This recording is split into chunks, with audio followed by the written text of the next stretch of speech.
Mga boss, paper bags na naglalaman ng 5 million peso kada isa, pinapadala umano kada hearing ng Quadcom ayon sa mga nagpapakilalang ex-Marines.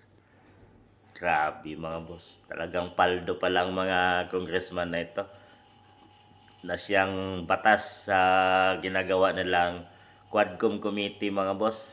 Lalo na yung tinugis nila, yung mga Duterte's allies mga boss. Marami silang pinakontempt. Talaga magkamali ka lang ng sagot, iko-contempt ka agad nila. Talagang kahit mga sundalo, pulis ka pa mga boss, mga attorney, lalo na yung mga Duterte allies, talagang contempt agad ang kanilang talagang ano doon, hatol.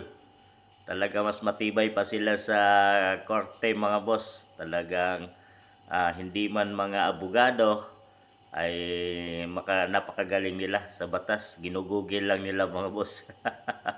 Lalo na ito si Dan Fernandez, ginugugil lang ang batas. Talagang paldo pala. Kahit din na nila kunin ang isang buwan nilang sweldo, sa tingin ko ay nasa 200 plus kung di ako nagkakamali ang sahod ng isang congressman sa isang buwan.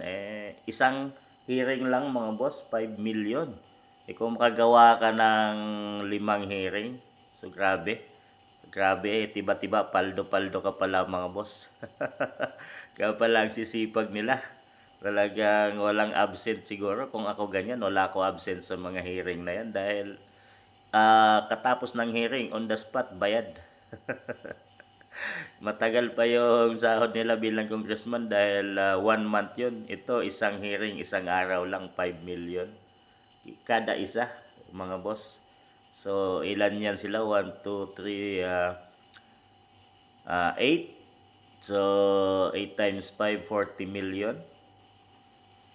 40 million mga boss time 40 million a day. So, grabe. Talagang ginastusan at talagang ang tanong diyan mga boss, saan kinuha yung pinambayad sa kanila? Yan ba ay galing sa pera ng taong bayan? Yan naman mga boss. Diyan na naman tayo. Sino naman ang nag-ano nito mga boss? Pasimuno at sino naman ang founder? So kaya walang mga proyektong nagagawa dahil dito napunta.